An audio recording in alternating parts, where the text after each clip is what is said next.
Hello, and welcome to another mouse review. In this review, I'm going to be talking about the Roccat Burst Pro. It's 2 a.m. Figured it's the best time to crank out a video, so here we go. Let me first start by saying that I think this mouse is hands down the best gaming mouse for the price, under $50 or so, even $60, $70, $80. This mouse easily competes with something like the XM1. I think the XM1 has a better cable, but otherwise the Burst Pro competes with it in every other category. And with that being said, I want to talk about some of its competitors, which include the Razer Viper Mini, the Rival 3, and the G203 as well, which are like three other mice. And I don't think the G203 and Rival 3 are really competitors. The Rival 3 is a very similar shape and is just worse in every single way compared to the Burst Pro. Oh, and I forgot to mention the price, which is this mouse is $38 on Amazon US, which is an absolute steal in my opinion. But back to this. The Viper Mini I think is the closest competitor to the Burst Pro, and the Viper Mini has a worse stock cable. It's got worse stock feet. It's got a sensor ring that needs to be sanded down half the time.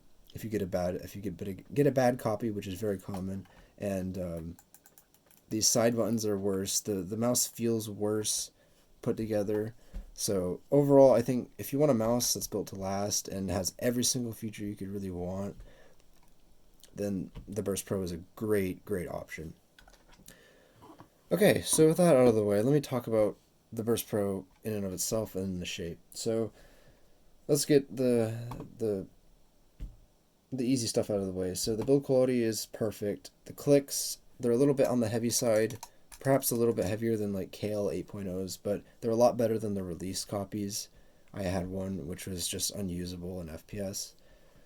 The side buttons, the scroll wheel are fantastic. Side buttons are super clicky, and the scroll wheel is nice and smooth, yet it's super tactile, which I really love.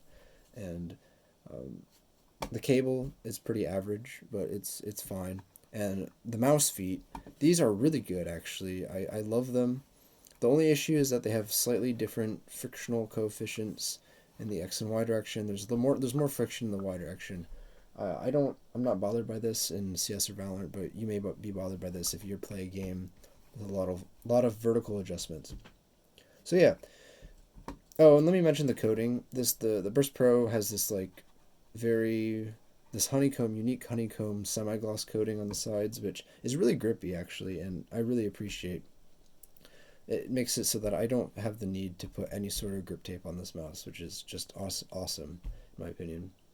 So yeah, let me get to the shape. So the Burst Pro shape has been compared to the Wheelmouse Optical, and I'm gonna say here that these mice don't feel anything like each other in the hand, even though they do take very similar design principles.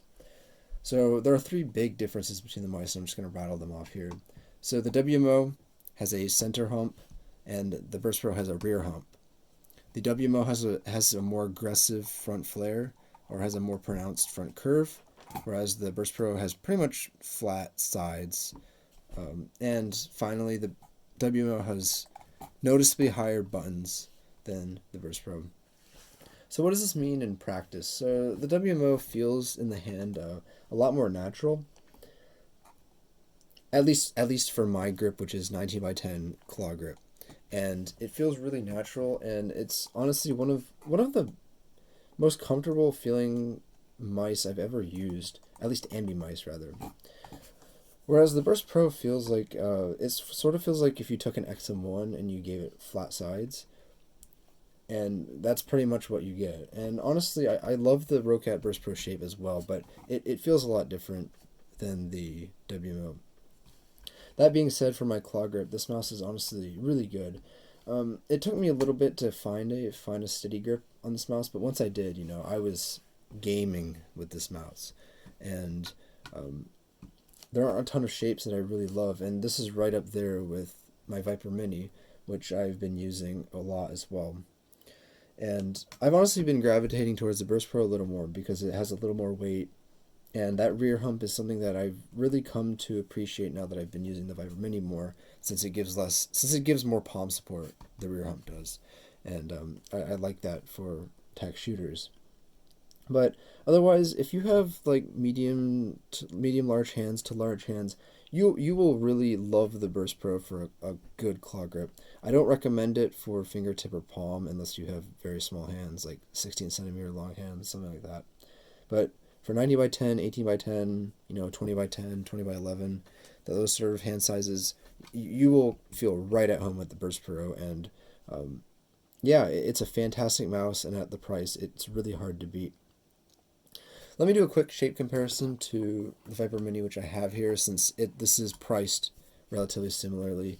These mice obviously feel completely different in the hand, but the Viper Mini feels flatter, obviously, and the palm support is very much towards the very base of your palm. Compared to the Burst Pro, it feels I have more mobility with the Viper Mini. So if I were to play a game like Apex or something, I would probably prefer the Viper Mini. However, the Viper Mini is actually really thin, so it is quite a bit narrower than the Burst Pro, and you may or may not prefer that. The other thing is that these aggressive side flares make it so that sort of forces your hand into a claw grip, which you also may or may not prefer. The Burst Pro, on the other hand, is noticeably wider.